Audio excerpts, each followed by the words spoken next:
말씀은 로마서 3장 23절 말씀입니다. 함께 봉독하겠습니다. 시작. 모든 사람이 죄를 범하였음에 하나님의 영광에 이르지 못하더니.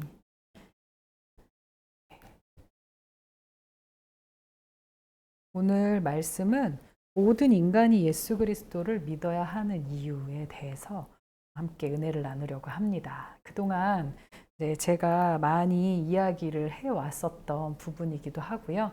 조금은 많이 들어왔던 부분인데 이제 정리하는 그런 의미에서 또 이제 새로 시작하는 부분에 이 내용이 있어요. 그래서 이제부터 이 내용부터 시작을 하기 때문에 조금은 중복되는 그런 경향이 있을 것입니다.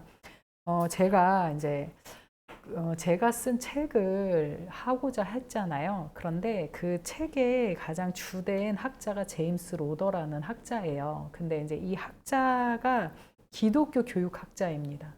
그런데 기독교 교육이라는 것이 원래 미국은 국교였기 때문에 기독교를 교육한다는 게 너무나도 자연스러운 그런 나라였었어요. 근데 지금은 그렇지가 않죠.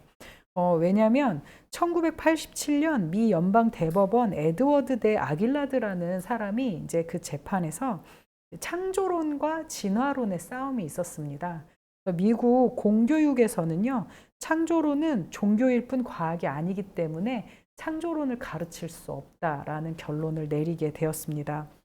그런데 과학이라고 주장하는 그 진화론자들도요, 실제로 현재 지금의 생명이 어떻게 탄생했는지를 추측을 할 뿐이지 그걸 증명하지를 못해요. 어디에서 시작을 해서 어떻게 여기까지 오게 되었는지 그 단계를 증명하지 못합니다. 우리가 성경을 보면은요, 성경에 하나님께서 천지를 창조하시고요, 먼저 바다와 그리고 하늘을 나는 그 생물들을 창조를 하셔요. 그러니까 식물들, 생물들, 바다 생물들, 그리고 육지 생물들, 이런 식으로 어떤 창조의 순서가 나와 있는 것을 보는데, 어떻게 보면은 진화론이 가지고 있는 그 일종의 진화의 순서랑 상당히 유사한 패턴을 보이고 있습니다. 근데 이제 아무래도 진화론을 말을 했던 다윈이라는 사람이 성경을 배웠던 신학교에 이제 신학도 출신이다 보니까 그런 것이 이제 영향이 있지 않았을까라고 생각을 하는데, 중요한 것은 우리가 식물과 바다 생물 간의 질적인 차이를 증명하지 못하잖아요, 진화론이. 그리고 바다 생물과 포유류 간의 질적인 차이를 증명하지 못해요.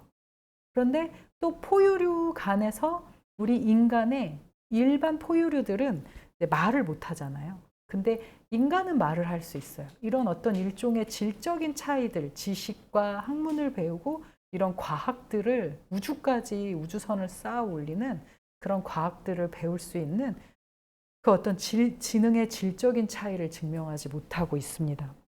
근데 제가 말씀을 드리고 싶은 것은 인간은 본질적으로요, 믿음을 갖고 싶어 하는 존재이기 때문에 어떻게 보면은 나는 창조론이 아닌 믿음을 갖고 싶은 거야.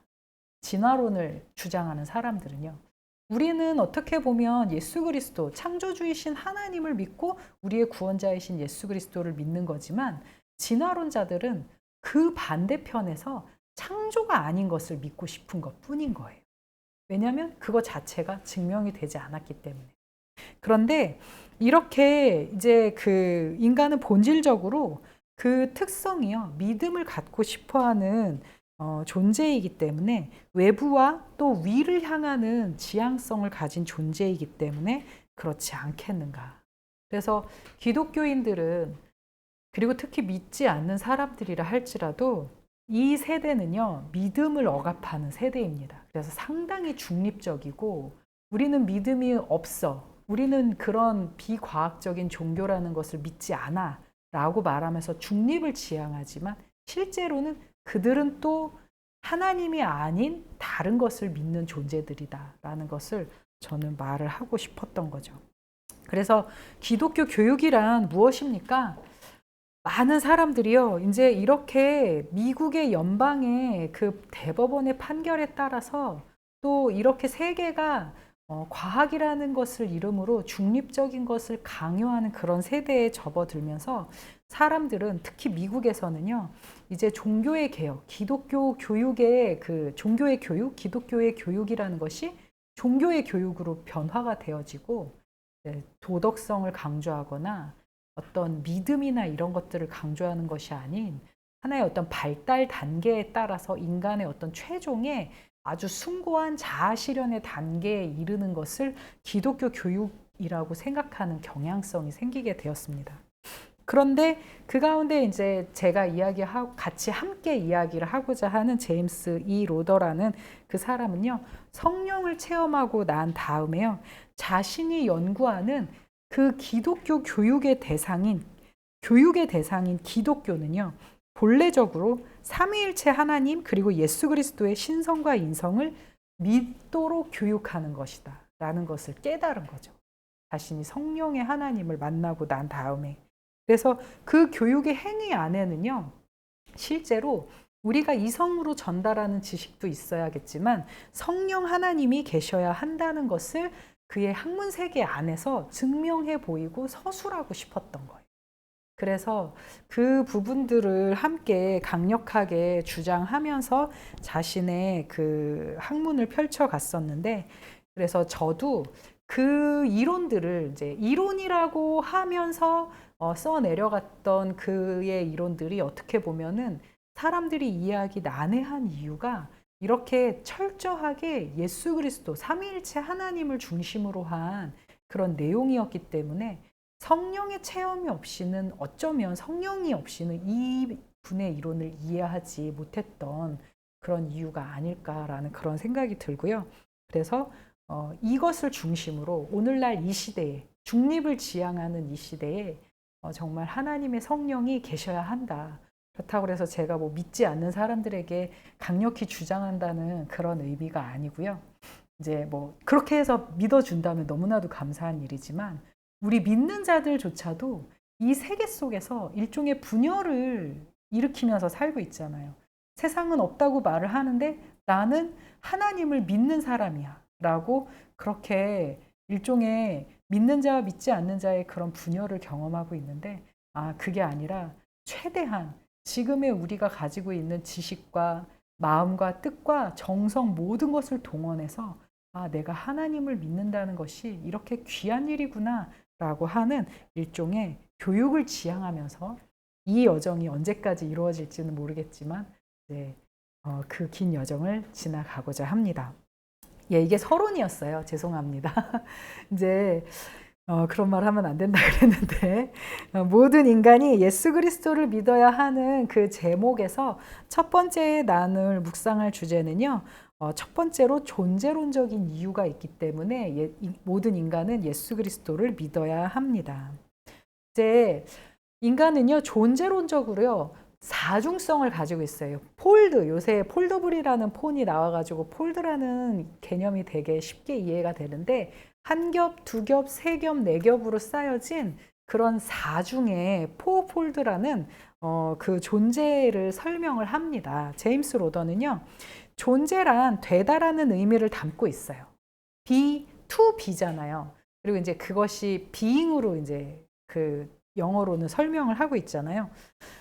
그런데 산스크리트어에서는요, 좀 더 생동적으로 잘하다 혹은 잘하게 하다라는 의미를 갖고 있는 것이 존재라고 합니다. 그래서 이것은 산다, 뭐 살아있다, 존재한다, 있다, 이것의 의미를 넘어서 번성하게 하는 좀 더 역동적인 의미의 이름을 가지고 의미를 담고 있다라고 합니다. 그래서 이것은 일종의 창세기 9장 1절에 그 의미를 계시하고 있다라고 우리가 볼 수 있는 거죠. 그러니까 고대 사람들이 생각했던 존재, 지금 우리 시대의 사람들이 생각하는 존재는 있냐 없냐로 따지고 있잖아요.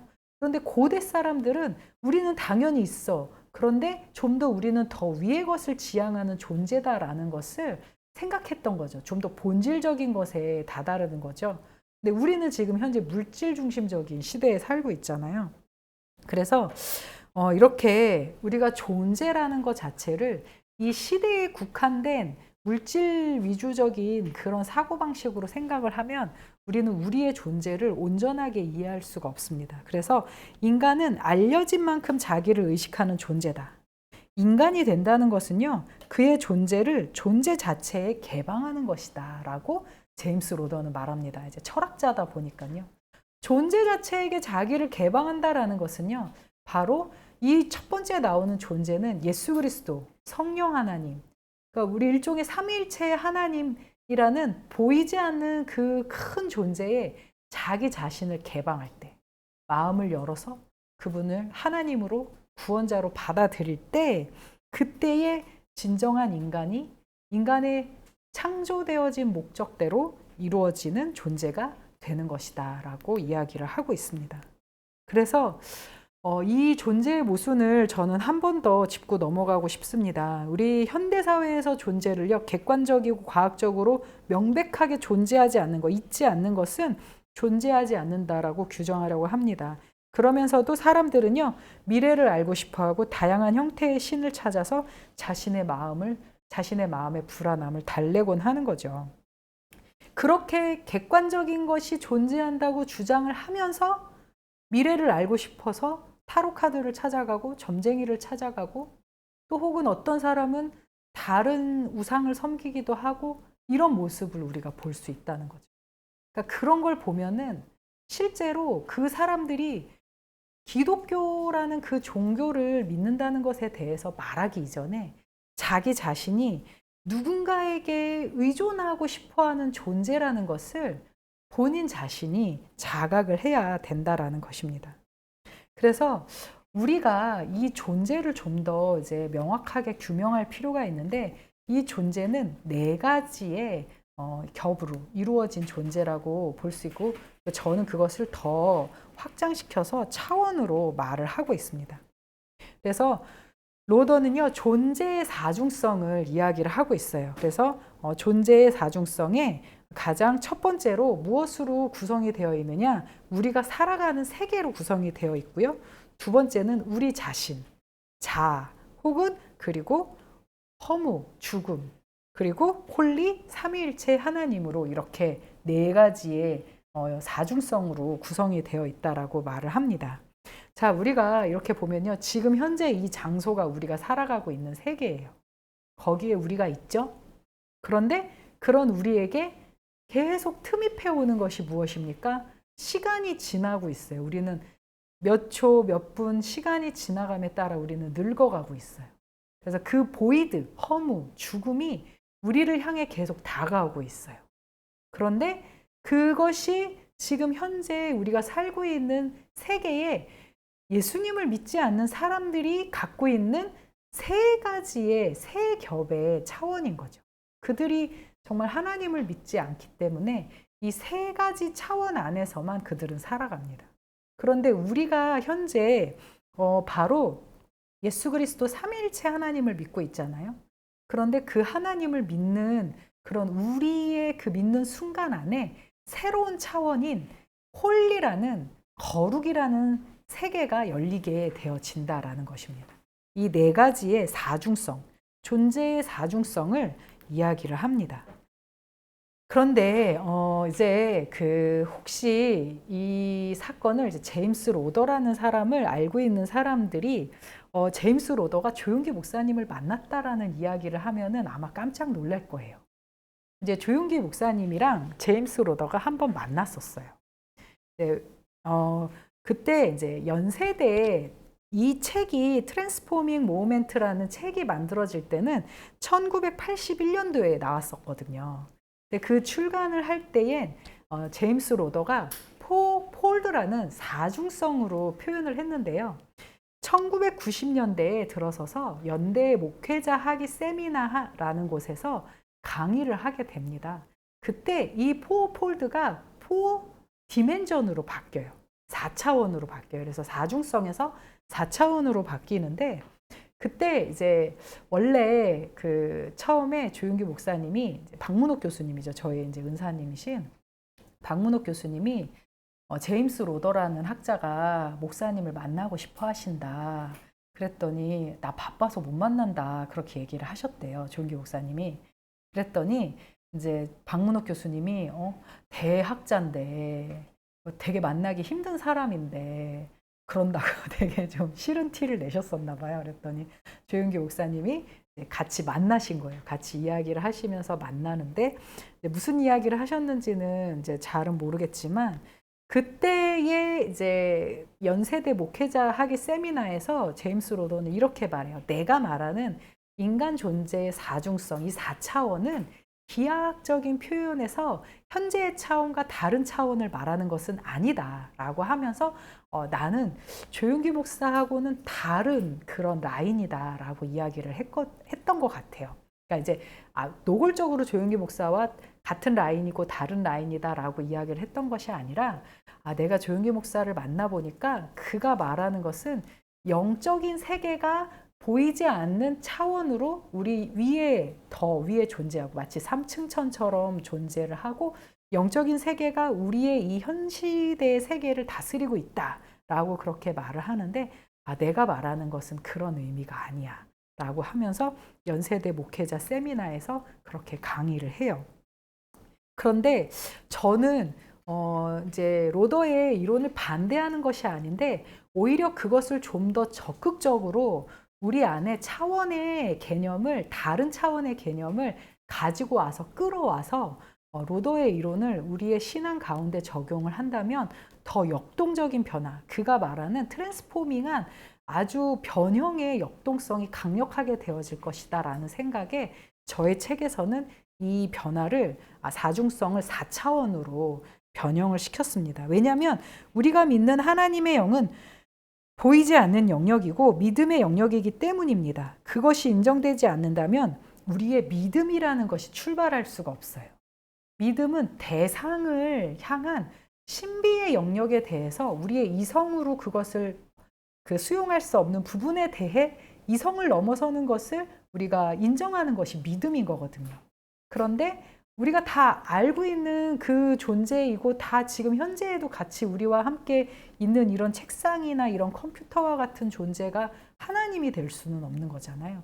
그러니까 하나님이라는 존재는요, 믿음의 대상이고 신비의 대상이기 때문에 저는 좀 더 적극적으로 4차원의 영역으로 이렇게 나누었습니다. 그래서 아까 순서에서 보면은요, 어떤 순서로 이루어졌냐면 세계, 자아, 허무, 거룩 이렇게 순서를 이루었는데 저는요 먼저 1차원으로 공허를 제시를 했고 그 다음에 2차원으로 세계를 제시했어요. 이제 앞으로 이거는 귀에 못이 박히게 제가 설명을 해드릴 거예요.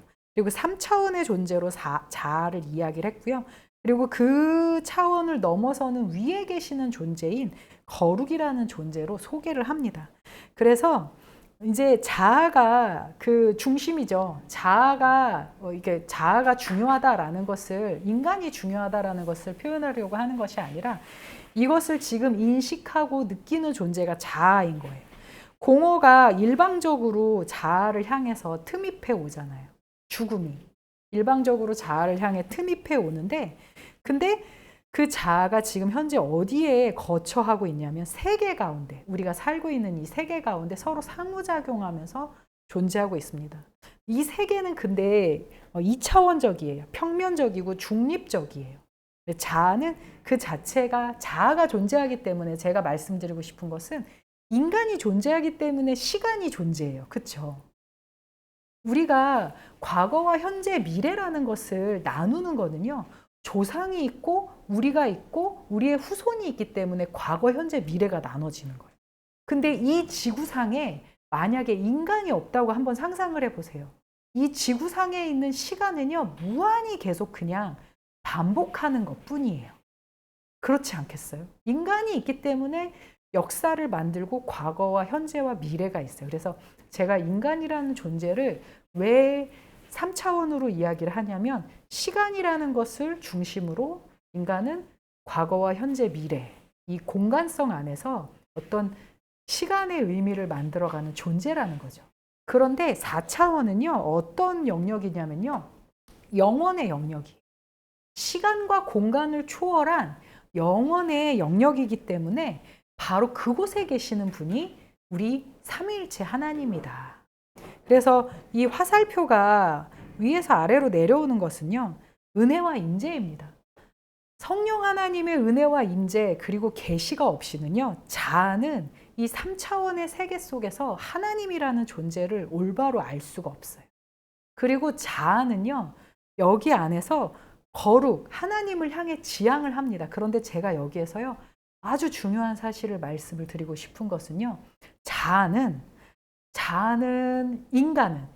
인간은 지향이 인간의 일종의 본능이에요. 그래서 인간은 하나님도 지향할 수 있고 우상도 지향할 수 있고 심지어 사탄도 지향할 수 있습니다.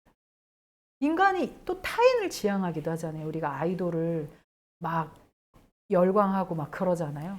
그러니까 인간은 지향성이라는 것을 가지고 있는, 본능적으로 가지고 있는 존재다라는 것을 강조하고 싶습니다.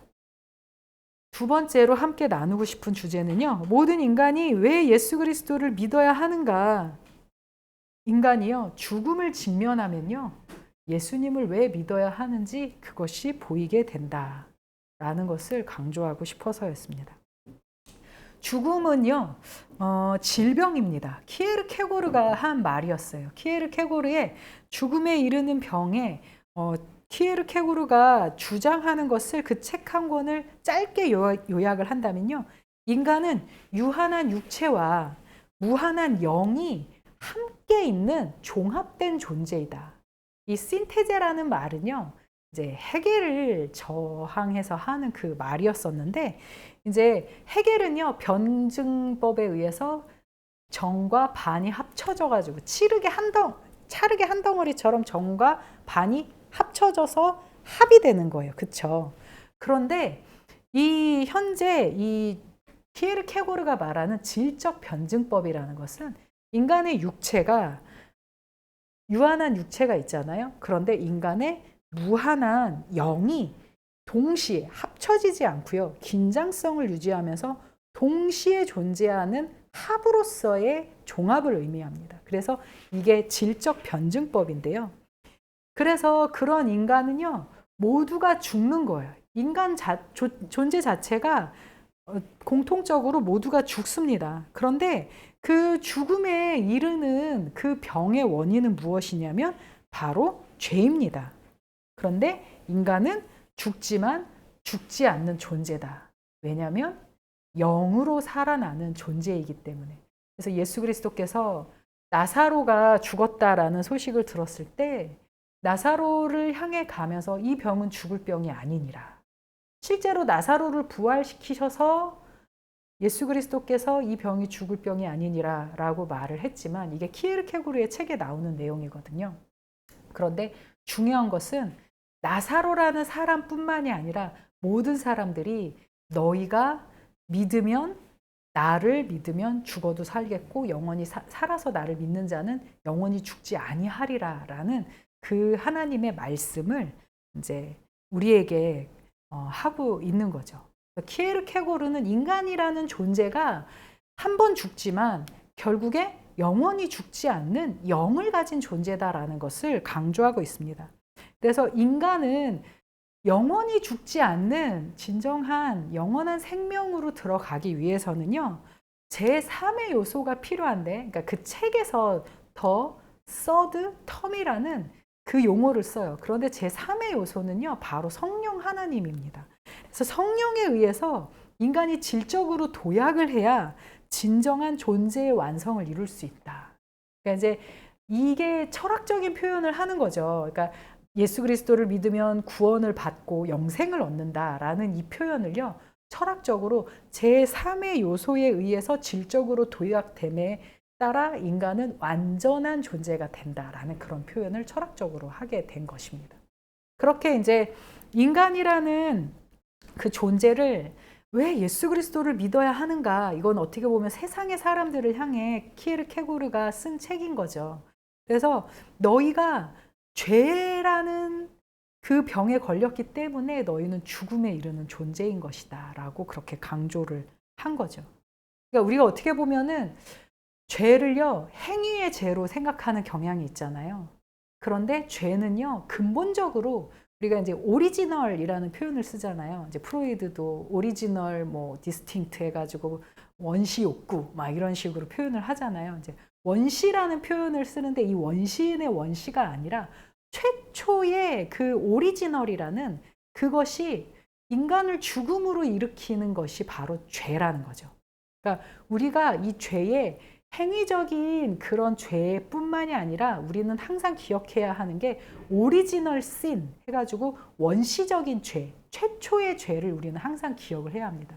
그래서 세상의 사람들에게 당신은 죄인입니다 라고 말을 하잖아요. 그럼 나는 죄를 짓지 않았어요. 얼마나 착하게 살고 있는데요. 그게 아니라 당신은 죽음을 향해 가고 있지 않습니까? 모든 사람은 죽지 않습니까? 당신도 죽습니다. 그러니 당신은 죄라는 질병에 걸린 존재입니다. 그 질병을 치유하기 위해서 예수 그리스도가 계셔야 하고 예수 그리스도를 아는 데에는 성령 하나님의 질적인 도움이 없이는 이루어질 수 없습니다를 주장한 책이 바로 키에르케고르의 죽음에 이르는 병이라는 책입니다. 그래서 죽음의 병에 걸린 인간이라는 것을 우리가 묵상을 하면서요. 이런 질문을 한번 해볼 수 있어요. 인간의 연수는 왜 다 다를까요? 그렇죠? 우리가 모든 사람이 죽는 거는 다 똑같은 진리인데 어떤 사람은요. 그러니까 뭐 사고로 죽거나 질병으로 죽거나 뭐 어떻게 하지 않고요. 아주 순수하게 노화로만 죽어가는 사람들의 그 경우를 한번 생각을 해보시면은요. 실제로 성경이 말하는 그 모든 계보를 보면 아브라함은 몇 세에 죽고 뭐 누구는 몇 세에 죽고 아주 969세라는 무드셀라라는 사람은요. 엄청나게 천수를 누리면서 살아갔잖아요. 그런데 그 사람들의 노화로 인해서 죽는 그 시기는 왜 각각 다른 걸까요? 그렇죠. 개인의 차가 있다라고 그렇게 말을 할 수 있지만 가장 중요한 요소는 무엇이냐면 죽음이라는 것은요. 인간이 노화가 되거나 인간이 뇌가 정지가 되는 그 순간이 일종의 노화 때문만은 아니라는 거죠. 그러니까 예를 들어서 예수 그리스도께서 죽으실 때 신포도주를 받으신 후에 이르시되 다 이루었다 하시고 머리를 숙이시니 영혼이 떠나가니라. 인간의 생명을 주장하는 것은 실제로 인간의 이 뇌와 심장에서 일어나는 어떤 일종의 생리적인 현상뿐만 아니라 인간 안에 있는 영혼이 깃들어져 있을 때 인간의 생명은 그때에 유효하다라는 것을 우리는 생각해 보아야 합니다. 그래서 우리는 질문을 해볼 수 있습니다. 예수 그리스도의 영혼이 떠나갔을 때 그 영혼은 어디로 간 것입니까? 예수 그리스도의 육체는 무덤에 장사가 되었고 무덤에 들어가셨는데 예수 그리스도의 영혼은 어디로 가셨습니까? 너무나도 분명하죠. 성경은 말하고 있죠. 하나님의 보좌 우편에 계시잖아요. 그런데 그렇다면 우리의 영혼은 어디에서 와서 어머님의 그 뱃속에서 수정이 되었을 때 난자와 정자가 만나가지고 수정이 되고 그때부터 영혼이 깃들기 시작하면서 인간이 어떻게 육체 속에서 영혼이 살고 있다가 어디로 죽으면 영혼은 어디로 가는 겁니까? 라고 질문을 한다면 우리는 어떻게 대답할 수 있을까요? 그러니 이 고백 있잖아요. 우리는 어디에서 와서 왜 살고 어디로 가는 것입니까? 그러니까 이게 실제로 이제 그 저희 순복음 교회의 결신 기도문이잖아요. 그런데 그 이후에 이제 로직 오브 스피릿에서 첫 번째 챕터 인스트럭션 소개 부분에서 이 고백이 나와요. 로더가 어디에서 와서 인생이란 무엇인가? 우리 인간은 어디에서 와서 왜 살고 어디로 가는 것인가를 질문을 합니다. 이것에 대한 질문이 바로 우리가 던지는 교육의 질문이고 이것에 대한 해답을 얻어가는 것이 바로 진정한 기독교 교육의 목적이다 라고 하면서 로직 오브 스피릿을 써내려가게 되는 것입니다. 그래서 세 번째로 함께 나눌 주제는요. 모든 인간이 예수 그리스도를 믿어야 하는 이유는요. 셋째, 구원이 필요한 세상이기 때문이다. 인간은 구원이 필요하기 때문이다. 이제 영혼의 각성이라는 그 간증을 제가 하나 이야기를 해드릴게요. 대구 출신의 암 전문가인 그 상복원 박사님이라는 분이 계셨대요. 조영기 목사님이 이제 서대문 그 초기 시절에 설교를 하실 때 한 4천 명이 성도들이 왔었대요. 그런데 이 상복원 박사님이 이제 좀 약간 이제 반신, 뇌 질환으로 인해서 반신이 조금 이제 부자유하게 되어지면서 자신의 아내가 교회에 나오는데 그 아내를 목사가 꼬실까 봐서, 조용기 목사님이 꼬실까 봐서 감시를 하러 왔었대요. 그런데 이제 감시를 하러 와서 설교를 들으면서 조용기 목사님의 설교를 듣고 꼭 조용기 목사님 설교가 끝나면 사무실에 찾아왔었대요. 아니 당신 머리도 벗겨지고 눈도 총명스럽고 말도 그렇게 잘하는데 왜 성도들한테 거짓말을 하면서 먹고 사느냐, 내가 취직시켜 주랴? 그러면서 너무 불쌍하다라고 이야기를 하더래요. 그래서 조용기 목사님도 아이고 당신이 성령을 받지 않아서, 영이 열리지 않아서 당신 정말 불쌍하다, 이렇게 이야기를 했대요. 그러면서 1년 내내 그러고, 그런 거짓말이 어디 있느냐 하는 설교마다 와서 조용기 목사님을 괴롭혔었대요. 그런데 1년간 아내 옆에서 설교를 들으면서 그 조용기 목사님이 어느 날 크리스마스 예배 때 설교를 하는데 그분이 막 눈물을 흘리더래요. 그래가지고 아이고 또 아내랑 싸웠나 보다 라고 생각을 했대요. 그래서 또 이제 찾아왔죠, 사무실에. 당신 아내랑 싸웠지? 그랬더니 아니라고. 여기에서 이제 이렇게 말을 하는 거예요. 조용기 목사, 나 스키조프레니아. 왜 제가 이 언어를 그대로 가지고 왔냐면요, 의학 박사, 암 전문이다 보니까 진단명이, 정신분열증의 진단명을 영어로 말을 하잖아요, 의사들은. 그래서 나 스키조프레니아에 걸렸어. 내 머리로는 당신의 설교가 말도 안 되는 바보 같은 소리라고 생각하는데 내 마음은 뜨거워지고 조용기 목사의 모든 이야기가 믿어진단 말이야. 어서 날 고쳐. 그래서 이제 조용기 목사님이 이제 그래, 그러면은 내가 약을 줄게. 당신이 먼저 신약과 구약이라는 약을 먹어야 되는데 신약의 신약을 먼저 읽어라라고 했는데, 이게 이분이 되게 이제 학자다 보니까 단순하고 고지식하게 성경을 파기 시작하니까 나중에는요, 그분이 예수 그리스도의 동정녀 탄생이 가능하다. 옛날엔 절대로 생리학적으로, 이것이 생화학적으로 가능할 수 없는 일인데 이것은 가능할 수 있다. 그래서 양서류의 어떤 종은 전기 충격만 줘도 정자가 없이도 난자에서 생명이 탄생할 수 있다. 막 이러면서 그거를 증명하려고 애를 쓰게 되더래요. 그러니 이것이 정신분열증이 아니라요, 그것은 일종의 각성인 거죠. 철학적이고 과학적인 사고를 하는 그분에게는 매우 진기하고 값진 경험입니다. 그러니까 실제로 정신분열증은 우리가 이제 다음에 그것이 어떠한 것인지를 좀 더 분명하게 이야기를 하겠지만, 이제 그 정신분열증이 아닌 이것은 영이, 일종의 그 한 상복원 박사님이라는 그 마음 안에 있는 영이 일종의 각성을 하게 된 거죠. 그래서 그 영이 하나님을 받아들이는 그 순간을 자신의 이성이 감지를 한 거죠, 일종의. 그래서 이게 어떻게 보면은 우리가 마음으로 믿어 의에 이르고 입으로 시인하여 구원에 이른다는 이 말이요, 마음은 우리의 영혼과 서로 다리 연결 역할을 하기 때문이에요. 이 브릿지 역할을 하는 그 영역이기 때문에 마음은 영혼에 영향을 주고 입으로 시인하면서 인간의 육체에 믿음이 새겨지게 됩니다. 그런데 이제 모태신앙을 가진 우리 모태신앙인들을 한번 볼게요.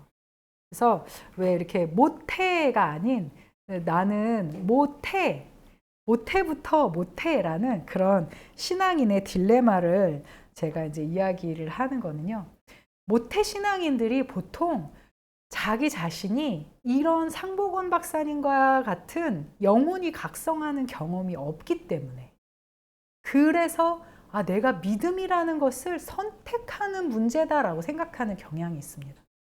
그래서 성령의 세례라는 것은 너무나도 중요한 일인 거죠. 그래서 정말 하나님께서 우리에게 임재하실 때 우리의 영혼이 한번 각성하는 그 경험을 하게 되면은요, 그러면 정말 하나님이 나에게 오셨구나. 그런데 실제로요, 이 모태 신앙인들의 경험은요, 자신이 태어나면서부터 이렇게 보면은 우리 아이들의 경우는요, 마음의 무의식과 영혼이 서로 다 있어요. 그래서 그때의 신앙을 가지게 되면 하나님의 존재를 아주 리얼하게 느끼는 경향이 있기 때문에 그 영혼의 각성이라는 경험을 거의 못하고 그대로 성장하니까 믿음이 그냥 자연스럽게 그 안에 심어지게 되는 것이죠. 그래서 이 경험이 없다 보니 한 번쯤은 성령의 체험을 하는 것이 모태신앙인들에게는 너무나도 중요한 의미가 중요한 그 사건, 경험해야 할 사건이라고 볼 수 있습니다. 그래서 우리가 예레미야 9장 14절을 한번 보실게요.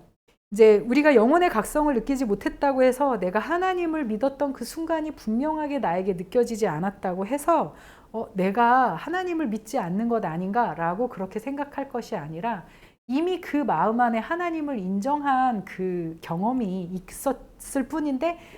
있었는데 기억하지 못할 뿐이기 때문에 자신의 마음을 항상 하나님께로 드려야 한다는 거예요. 그러니까 이 마음은요, 우리가 생각하기에 하나님이 나에게 믿음을 확 전기 충격처럼 주셔야 내가 믿어지지, 그게 아니라 바로 마음은 스스로 하나님을 믿기로 작정할 수 있고 그 마음에 먹은 대로 우리가 믿음을 가질 수 있다라는 거예요. 그러니 그 반대편을 한번 우리가 예를 들면요, 예레미야 9장 14절에 그 마음의 완악함을 따라 그 조상들이 자기에게 가르친 바알들을 따랐다. 이스라엘 백성들은 자기가 하나님을 믿는 백성으로 모태신앙인으로 태어났음에도 불구하고 자기가 하나님이 느껴지지 않는다는 이유로 자기에게 강력하게 느껴지는 바알을 따랐던 거죠. 그러니까 마음을 어떻게 먹느냐에 따라서 그것이 믿음이 되어질 수 있고 믿음이 안 되어질 수 있다는 거예요.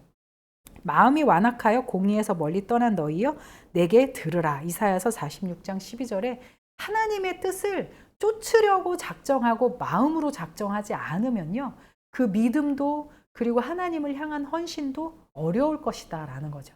그러니까 우리가 생각하기에 어떤 전기 충격처럼 뭔가 나에게 확 하고 임재하고 어떤 경험이 있어야 내가 믿을 수 있는 것 아닌가라고 생각할지 모르겠지만 마음으로 내가 하나님을 작정했을 때 그때 하나님을 우리가 믿을 수 있다라는 것입니다. 그러니까 마음이 너무나도 중요하다는 거죠. 그러니 실제로 우리가 이렇게 그 이야기는 나중에 할게요. 그러니까 우리 존재는요, 보이는 육체와 태어나서 우리의 기억 영역, 그러니까 해마 속에 있어요. 그리고 감정의 영역, 편도체의 영역인 그 혼이 있고요. 육체와 혼이 있고 보이지 않지만 현재 우리와 함께 엮여 있는 영으로 이루어져 있습니다. 영은 하나님의 나라와 연결되는 무한한 존재인 거죠. 만약 보이는 육체의 유한함과 보이지 않는 영혼의 무한함이 우리의 인식 속에 동시에 인정되지 않는다면 우리의 영혼은 이제 이 세상에 왔으나 어디로 가야 할지 모르는 미아가 되게 되는 것입니다. 결론을 말씀드리면은요, 모든 인간이 예수 그리스도를 믿어야 하는 그 이유는요, 인간은요, 선택하지 않으면요, 예수 그리스도를 믿을 수가 없습니다. 그리고 그것마저도 성령 하나님께서 우리에게 주시는 거죠.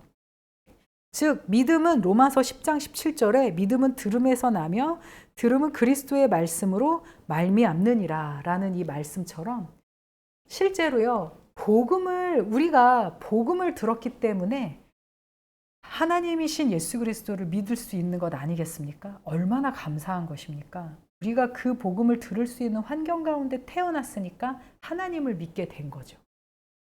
근데 다른 세계의 사람들은요, 지금 현재 우리 하마스나 이란이나 막 이런 사람들이 그렇게 전쟁을 벌이는 것은 그들이 태어난 환경 속에서 그들이 존재 자체가 하늘을 지향하는 영적인 존재인데 거기에 이슬람이라는 하나의 그 종교가 주어지고 들려지고 그들의 마음 가운데 계속 이야기가 되어지다 보니 결국에 그들의 마음이 열려서 그들의 종교는 그곳에 그 나라의 종교가 되었다라는 거죠.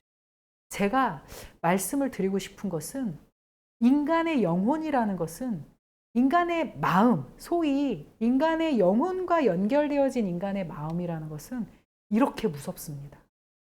인간의 마음이 무엇을 선택하고 무엇을 결정하고 받아들이냐에 따라서 영원한 생명의 길인 예수 그리스도를 통하여 하나님의 나라로 갈 것인가?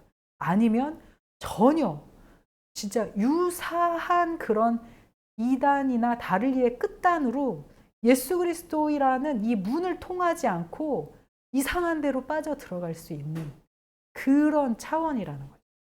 우리는 복음을 들어야 되고요. 우리가 하나님의 나라를 위해서 복음을 증거해야 합니다. 그 복음이 무엇입니까? 예수 그리스도 하나님의 아들 삼위일체 하나님을 전하는 것이고, 우리 인간의 육체가 언젠가는 육체를 떠나 그 영이 새로운 육신을 입으면서 하나님의 나라로 가게 된다라는 것을 믿어야 한다는 거죠. 우리의 현재 선택은 어디에 있습니까? 영원한 생명의 거할 주소를 마련해 주시는 삼위일체 하나님의 아들 예수 그리스도 안에 있습니까? 우리의 선택, 우리의 마음, 자동으로 믿어지는 것이 아닙니다. 이것은 우리가 오랜 시간을 듣고 스스로 결단하는 것이고 스스로 선택하는 것입니다. 어떤 사람은 또 하나님이 강력하게 임재하셔서 하나님이 있다는 것을 인정하지 않으면 안 되는 그런 정도로 만들어 버리시는 경우도 있는데, 꼭 굳이 그렇게까지 해야 되겠어요? 우리가 마음으로 하나님을 믿어 의에 이루고 입으로 시인해서 구원을 받는 그런 사람이 되어지기를 바랍니다. 그래서 히브리서 9장 27절에 한 번 죽는 것은 사람에게 정해진 것이요 그 후에는 심판이 있으리니, 인간의 육체 죽어지면 인간의 영은 이제 새로운 육체를 입고 하나님이 주신 예수 그리스도와 같은 새로운 육체를 입고 우리는 하나님의 나라로 가게 될 것입니다. 우리 그렇게 가게 되는 우리가 되기를 예수님의 이름으로 축원드립니다. 아멘.